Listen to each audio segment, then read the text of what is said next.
Buenos días, buenas tardes desde Barcelona.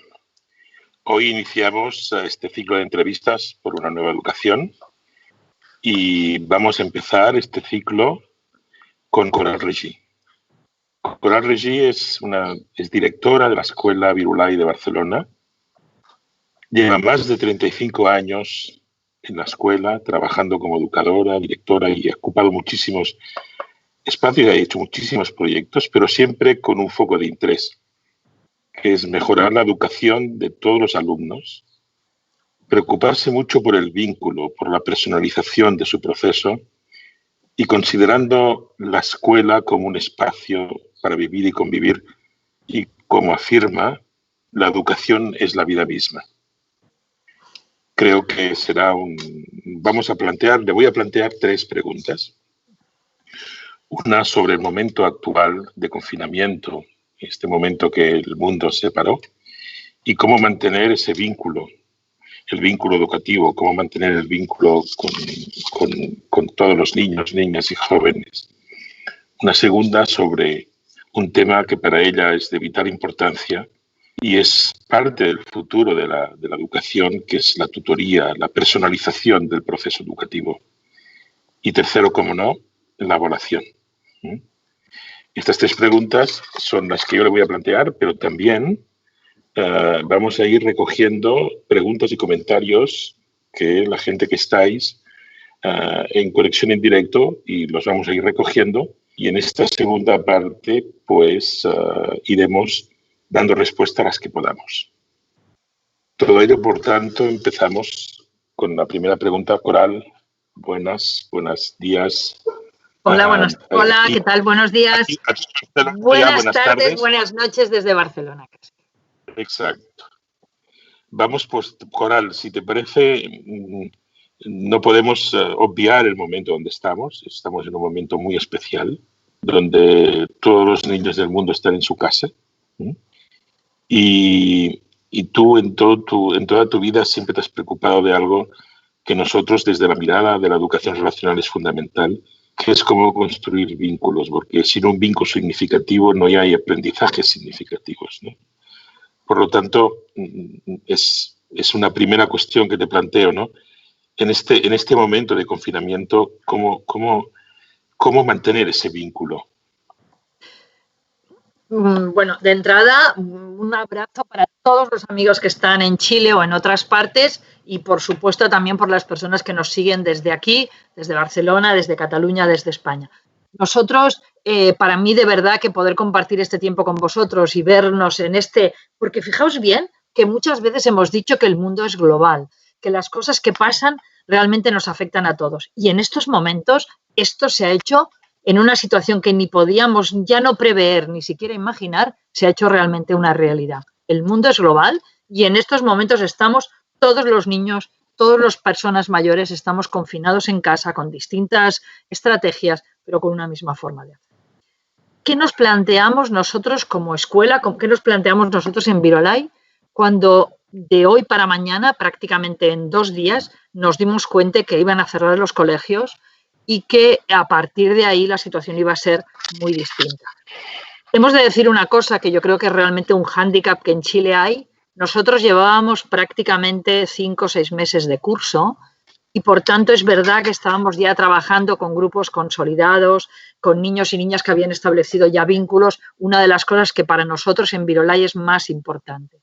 Realmente encontrarnos en un entorno en que los niños se sientan acogidos, que tengan su grupo clase referencia, su profesor referencia, su tutor, y eso estaba establecido. En el momento en que nosotros vimos que eso se cortaba, porque los niños tenían que ir en casa, tuvimos claro que lo más importante de todo no era ni mucho menos la continuidad de aprendizajes. Veremos para qué sirve la continuidad de aprendizajes. Lo más importante era asegurar que estos niños tenían, en este momento en que se les va a desmontar su estructura normal de vida, necesitaban tener el acompañamiento de sus profesores, de sus tutores, tenían que continuar teniendo ese vínculo del grupo clase. Fijaos bien que además al niño lo situamos en un entorno absolutamente extraño. Los niños de repente todas sus rutinas, sus formas de hacer cambian y ahí es súper importante asegurar el tema de la educación emocional.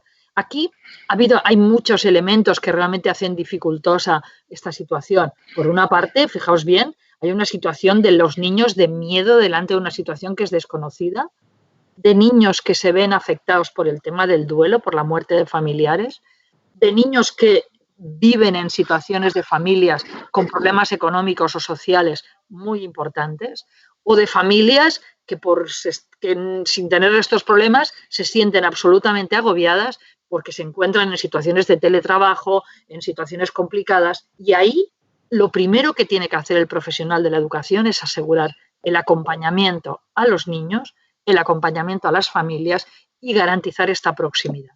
Lo importante no es darle trabajo al niño, fichas, actividades, eso no tiene ningún tipo de trascendencia. Lo importante es acompañar ese proceso de situación extraña que el niño no entiende para que nosotros como educadores estemos a su lado y les garanticemos esa estabilidad emocional, ese acompañamiento que realmente le va a ser trascendente. Si queréis, podemos hablar también de lo que representa. ¿Para qué sirve que los niños en casa continúen aprendiendo? Sirve para una cosa que es curioso, ¿eh? Muchas veces nos lo decimos y yo siempre digo que a veces las palabras al final nos las tendremos que hacerlas realidad. Nosotros siempre hablamos de la necesidad de aprender a aprender, de la necesidad de educar personas.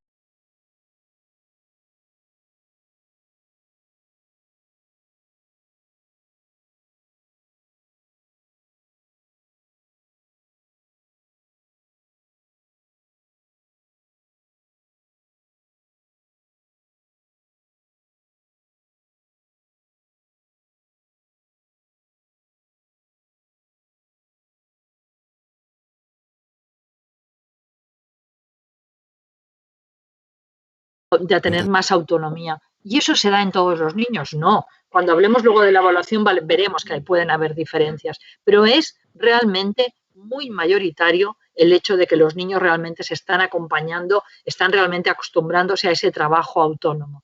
Se están haciendo mayores con una responsabilidad que a veces nosotros nos emociona ver realmente su capacidad de autoorganizarse y de ser capaces. De alguna manera los estamos poniendo en un contexto que ni nos podíamos imaginar, pero es ese contexto que muchas veces hemos hablado de un contexto de un planeta bajo presión, de una situación absolutamente que nos desborda a todos. Eso es un elemento muy importante que nosotros hemos de tener presente. Por tanto, esta experiencia tendría que haber sido una experiencia que no hubiéramos vivido, porque tendríamos que haber conseguido realmente pararla de otra manera. Pero ya que estamos en la experiencia, ser resiliente no quiere decir que los problemas los veamos como si happy, oh, qué bonita esta experiencia de confinamiento familiar. No, esta experiencia es dura, es traumática, es difícil, pero es una experiencia que para ser unas personas y educar en la resiliencia hemos de conseguir que se viva con la proximidad de decir, estamos en una situación complicada, la vamos a asumir, la vamos a afrontar y vamos a sacar lecciones de ella. Y las lecciones que vamos a sacar justamente son estas. Aprender a autoorganizarnos, aprender a afrontar los problemas, aprender a hacer esta red que de alguna manera le dé este acompañamiento al alumno. Cada niño, por eso, Coral, cada niño en su casa, y con ese vínculo pues digital, ¿no? Pero la educación muchísimas veces ha estado planteado por comodidad o por diseño con un principio de homogeneidad, ¿no? O sea, todos aprenden lo mismo en el mismo momento y son evaluados casi de formas similares para que lleguen a un lugar que está predefinido. Cuando tú hablas de personalización, de tutoría, de acompañamiento personalizado, de aprendizaje educativo personalizado, ¿de qué hablas? Desde la práctica, ¿de qué hablas?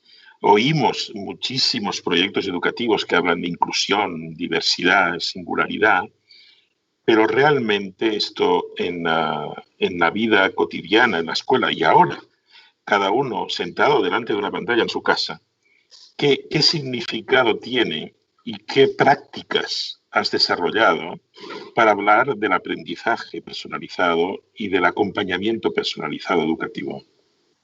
Mirad, yo muchas veces cuando he estado en Chile, que me gusta mucho ir y compartir con profesores de equipos de Chile, hay un hecho que entiendo perfectamente, que es el hecho del miedo del profesor delante de un proceso de transformación educativa que le implica un cambio radical, un cambio absolutamente muy grande de cambiar sus prácticas.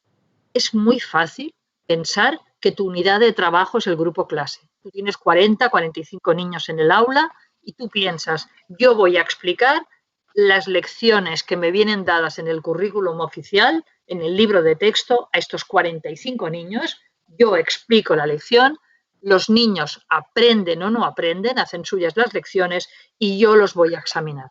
Mi unidad es el grupo clase. Por tanto, ahí yo tengo una situación relativamente sencilla para poder trabajar de una manera relativamente cómoda. Si nos siguen es porque ellos no trabajan, porque no tienen capacidades, porque tienen problemas, pero yo, mi trabajo como profesora, lo hago cuando explico para el grupo clase. Claro, cuando esto se nos desmonta, porque nosotros nos damos cuenta que no tenemos un grupo clase, sino tenemos 45 niños, con cada uno con sus singularidades, con su perspectiva, con su forma de ser distinta, ahí a nosotros se nos establece realmente un cambio de nuestra tarea. Nuestra tarea ya no es dar clase al grupo clase, no es explicar, no es enseñar, sino es acompañar a estos 45 niños en su proceso de crecimiento personal. Y evidentemente eso es muy distinto. Y eso implica que nuestras estrategias, que tienen que ser posibles, porque por supuesto no un profesor, un maestro, no es un Superman, una Superwoman, una de las cosas importantes, y yo siempre insisto en los cambios en los procesos de transformación educativa, que tienen que ser sostenibles. No necesitamos superwomans, no necesitamos supermanes, sino necesitamos personas que adecuen sus recursos a los objetivos que tenemos. Y a partir de ahí eso implica claramente un cambio total, pero un cambio muy claro en que nosotros veamos que cada niño, de entrada, vamos a trabajar con él el autoconocimiento. ¿Cómo es? ¿Cuáles son sus aptitudes? ¿Qué realmente son los elementos que a él le van a ser más importantes, sus fortalezas? ¿Cuáles son los elementos que para él van a ser los elementos que él quiere mejorar?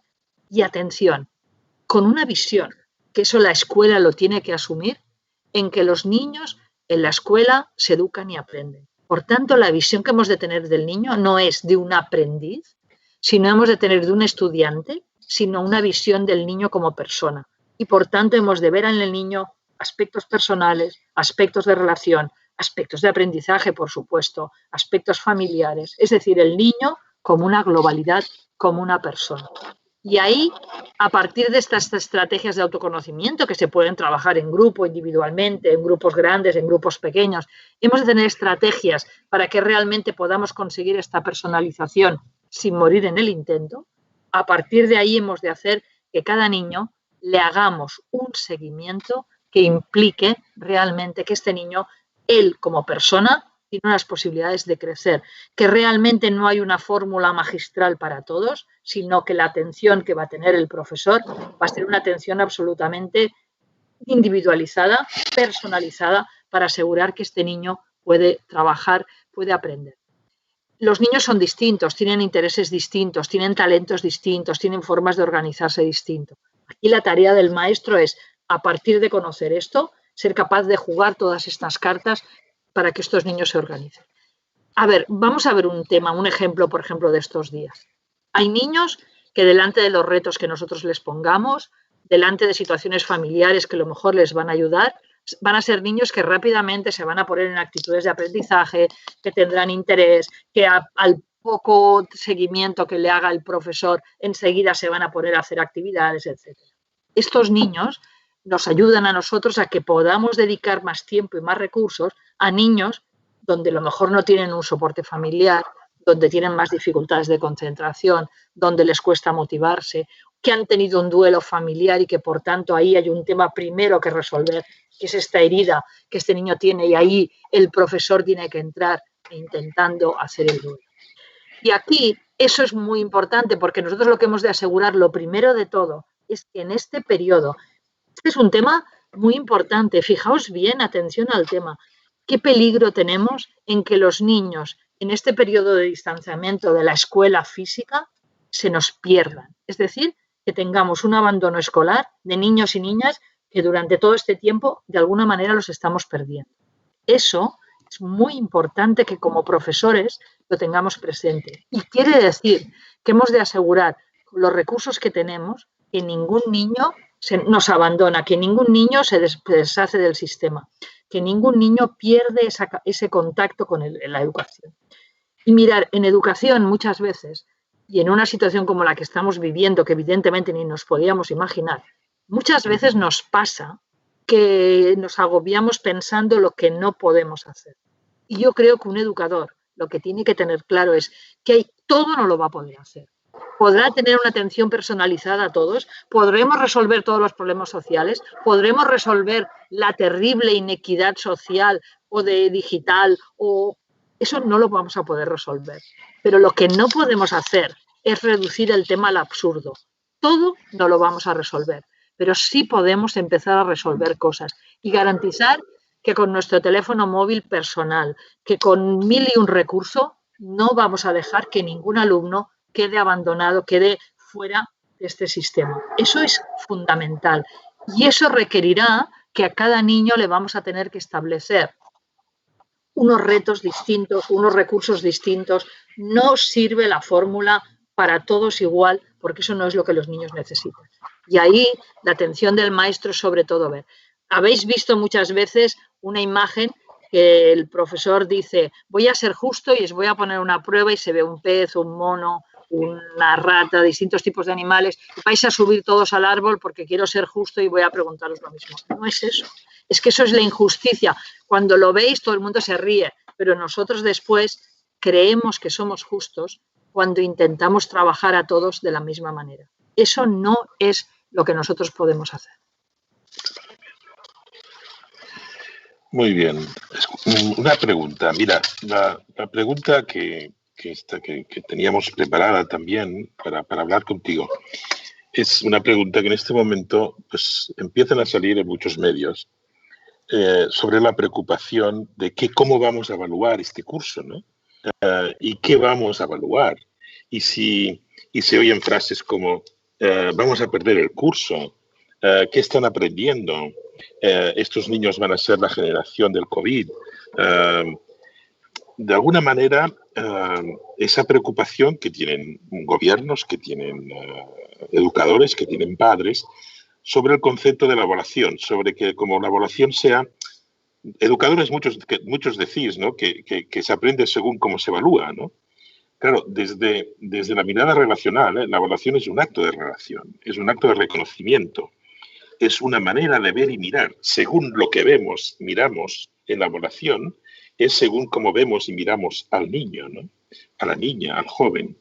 La pregunta es muy clara, no solamente en este momento, sino yo creo que llevas muchísimos años con este tema y la evaluación es uno de los ejes centrales del proceso educativo y me gustaría que compartieras con todos los que te estamos escuchando cuál es tu posición aquí, cuáles son tus conclusiones en este tema y cuál es tu práctica en este tema. Mirad, hay un tema que es clarísimo.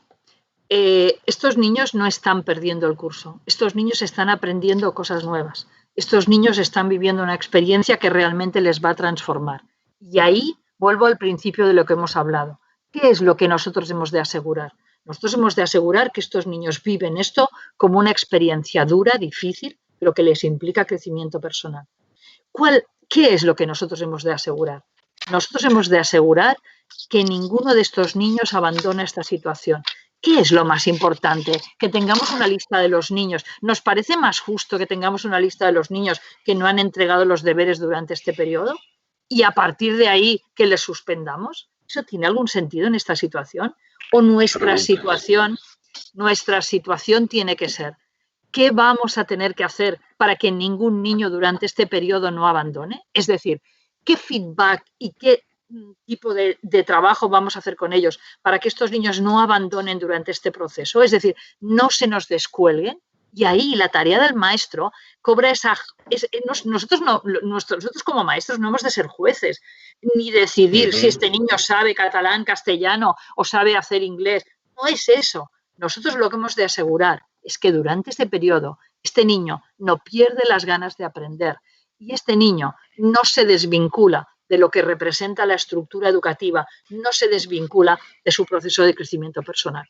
Por tanto, la única evaluación que puede ser útil, la única evaluación que va a ser relevante, va a ser la evaluación que de alguna manera asegure que le damos un feedback positivo de acompañamiento, pero también de reto, de crecimiento. Muchas veces nos equivocamos, porque nos parece que una evaluación que sea formativa tiene que ser una evaluación de positivismo, es decir, oh, qué guapo que eres, qué bien lo haces, qué genial. Y no es así. Nosotros hemos de asegurar que vamos a hacer una evaluación que al niño le va a hacer crecer en el mismo, mejorar, hacer que realmente las cosas se hagan mejor. Y a partir de ahí, nosotros lo que tenemos que asegurar es que este niño va a aprender cosas distintas, va a aprender aprendizajes competenciales que le van a ser útiles a lo largo de su vida. Por ejemplo, a ser autónomo, por ejemplo, a autorregularse, por ejemplo, a ser capaz de autosepararse, por ejemplo, a entender el dolor de la persona que tiene al lado, por ejemplo, a entender por qué en determinadas condiciones las normas de seguridad son necesarias. Son tantos y tan variados los aprendizajes que un niño, que una niña puede aprender durante este periodo, la necesidad de la colaboración en casa, muchísimas cosas. Esto es lo que nosotros hemos de valorar.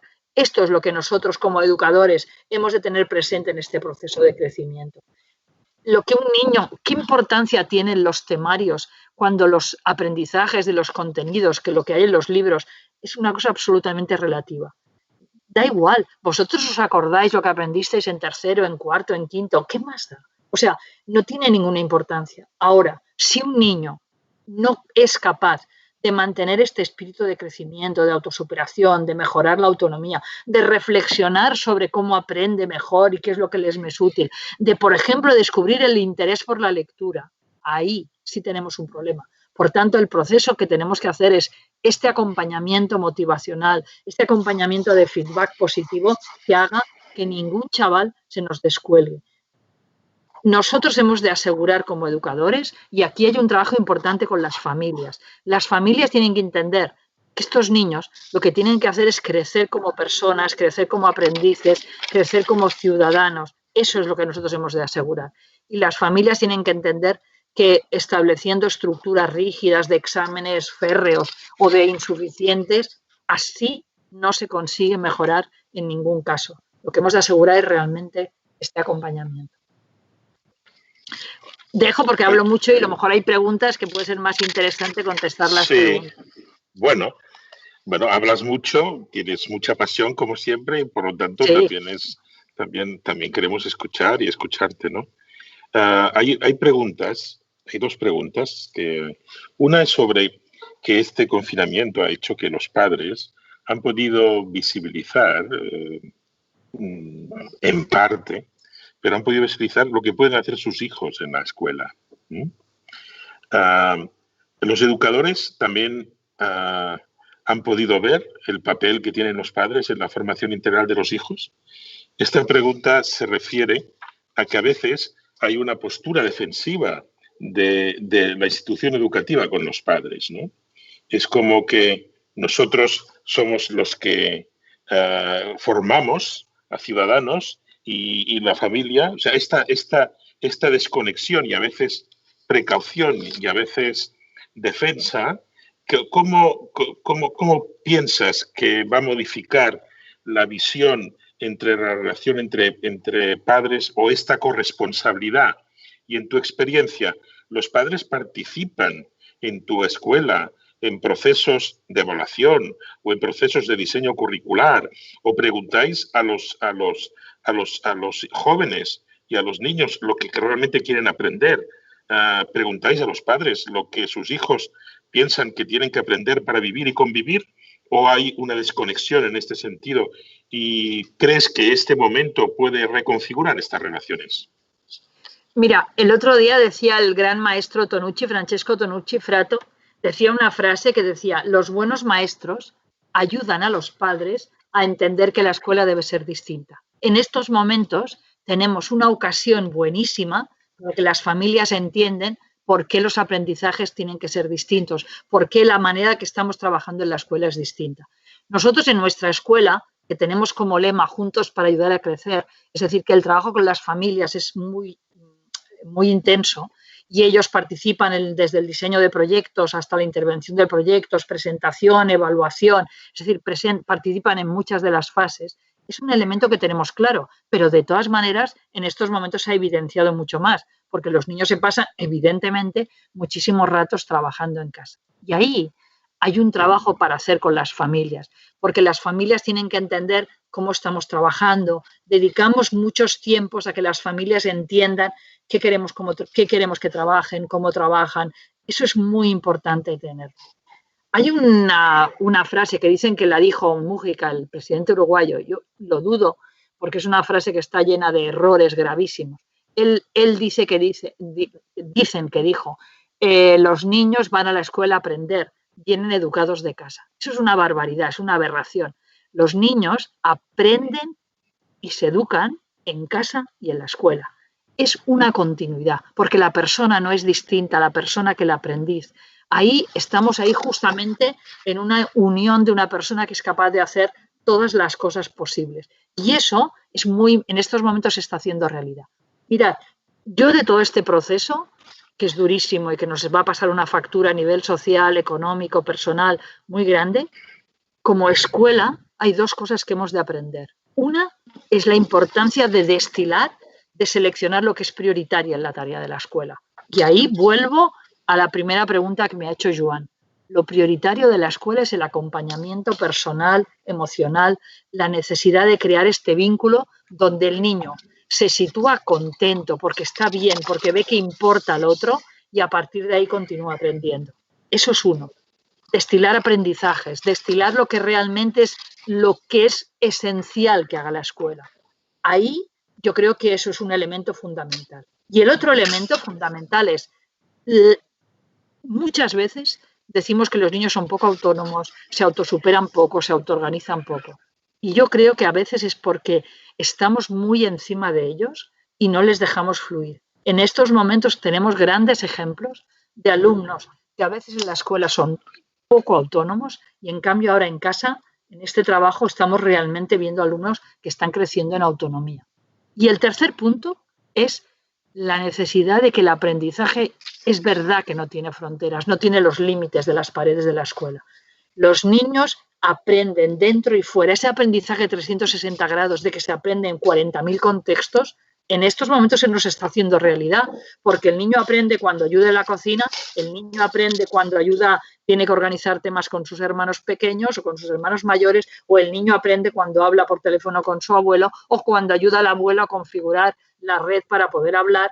Los niños están aprendiendo desde contextos. Por tanto, esa educación 360 grados, esa visión global de la educación, no podemos olvidarla después. Destilar lo que es esencial, protagonismo del alumno y la tercera, ese aprendizaje más allá de fronteras.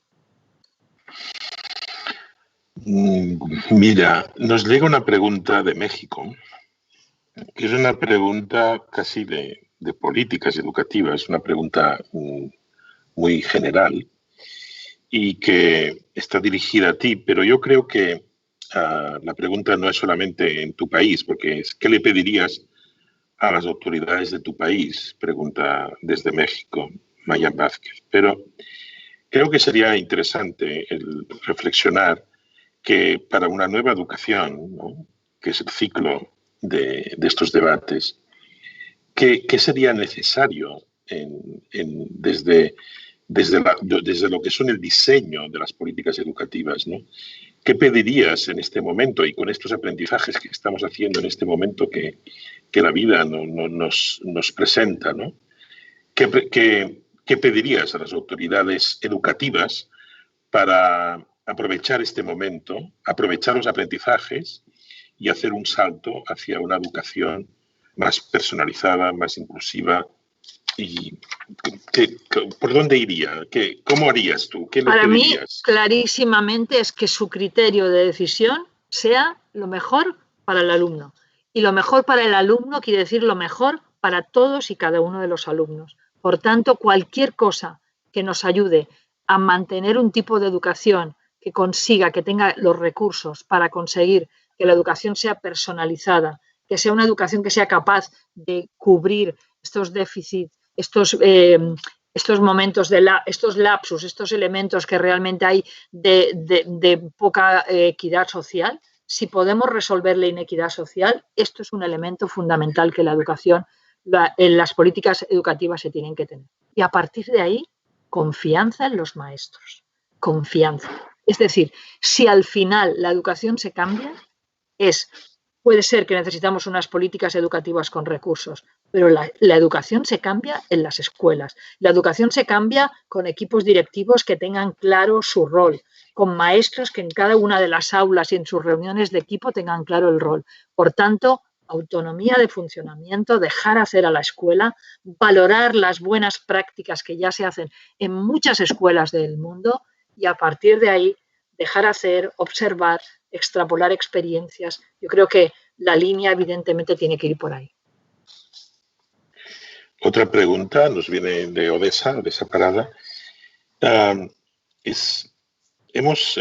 Lo que estamos viviendo ahora es todo, como decías antes, algo inesperado para todos. De alguna manera tenemos a veces dificultades para comprender lo que estamos viviendo. Es como estar viviendo un sueño dentro de una película. Una pesadilla. Una pesadilla. Nos cuesta reconocer cómo nos sentimos, porque cada día vamos cambiando. Hemos pasado por la rabia, por el miedo, por la pérdida, y no solamente la pérdida física, sino la pérdida de trabajo, la pérdida de futuro. Y esto los niños, las niñas, los jóvenes lo van absorbiendo día a día en el confinamiento, en la casa, ¿no? Pero también los educadores. También los educadores les cambia toda la relación, la reconfiguración. Hay educadores que están haciendo cosas que para ellos era impensable hacer solamente hace 3 meses. Entonces, la pregunta que viene de Odessa Parada es dónde y cómo depositar todo esto que sentimos, todo esto que estamos aprendiendo, y cuál sería la forma ideal de hacer el regreso a la escuela, al aula, considerando todo esto, todos esos aprendizajes, todo ese reconocimiento de la emoción. ¿Cuál sería para ti lo que hay que cuidar para tener un regreso que sea factible y que sea poderoso para todos los niños? Yo creo que clarísimamente, hemos hablado antes del tema de las familias y como lo estaba explicando yo como educadora, no he hecho mención de del elemento que tú has dicho. Es fundamental que todos como comunidad nos cuidemos, es decir, entendamos la posición de otro. Muchas veces hablamos de educar en la empatía y ahí tiene mucha importancia porque hay que ver el gran esfuerzo que están haciendo los alumnos, a los que les ha cambiado el contexto, las formas de relacionarse, todo, el gran esfuerzo que están haciendo las familias con problemas sociales, con organizaciones familiares complejas, con procesos de duelo, y el gran cambio que están haciendo los educadores que de la noche a la mañana han tenido que reinventar todo lo que estaban haciendo.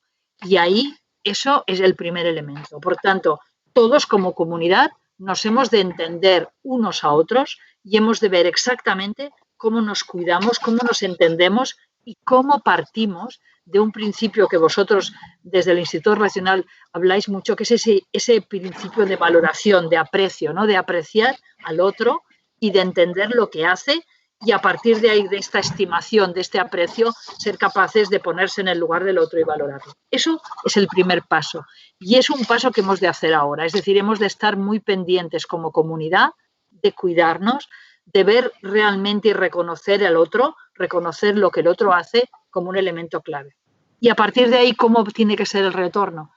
El retorno tiene que ser teniendo muy claro que aquí hay elementos claves que hemos de educar. Por ejemplo, hemos hablado de la educación emocional, pero hay un elemento que es educar en la incertidumbre. Hemos de educar personas. Yo había dicho muchas veces, nos dice la UNESCO que nuestro planeta bajo presión. Hemos de educar personas. Sí, pero es que en estos momentos es que estamos viviendo en un planeta, en un mundo absolutamente no bajo presión, sino que ha estallado la presión. Y ahí lo que nos interesa sobre todo es ser capaces de educar emocionalmente a los niños. En el regreso al aula, lo más importante es recuperar los vínculos, recuperar los afectos, curar las heridas de las personas que han pasado procesos de duelo difíciles, restablecer las relaciones entre nosotros, asegurar que vamos a educar jóvenes nuevos que van a vivir en una situación donde la incertidumbre va a ser posible. A mí el otro día me preguntaron, ¿y cómo os preparáis para si el año próximo tenéis que pasar periodos de confinamiento y desconfinamiento? Yo lo primero que dije es, yo esta pregunta no la quiero contestar porque ni me puedo imaginar que el año que viene vamos a vivir otra vez en procesos de confinamiento y desconfinamiento. Y después, desde la racionalidad, dijo, es posible que sea así. Es muy probable que hasta que en estos momentos tengamos una vacuna, pasemos momentos difíciles, distintos. Por tanto, si eso va a ser así, es fundamental educar la parte emocional de los niños, de las familias, de los educadores. Ese cuidado de la persona, yo creo que es para mí lo más importante. Gracias, Coral. La verdad es que oírte es como conservar la esperanza de que realmente la educación y el mundo puede ser muy distinto. Resuena mucho lo que estamos trabajando, ¿no? Que cuando dices ver al otro en su singularidad, legitimando la diferencia, personalizando el proceso de aprendizaje y socialización también, dignificando la educación y los educadores, y convertir el espacio educativo en un espacio de encuentro para construir futuros compartidos con incertidumbre y en la incertidumbre y en la complejidad, ¿no? Gracias una vez más, sobre todo también por tu coherencia y porque todo lo que explicas lo has vivido en la escuela y en todos los años dedicados a la educación. Agradecer también a la audiencia y hacer una invitación a los próximos encuentros sobre la nueva educación. Gracias a todos, gracias Coral, una vez más, agradecerte muchísimo tu pasión y tu compromiso. Gracias a vosotros, gracias a los amigos de Chile y seguro que esto es duro, es difícil, pero a partir de ahí seguro que conseguimos mejorar en muchos aspectos. Muchas gracias a todos y nos veremos pronto seguro.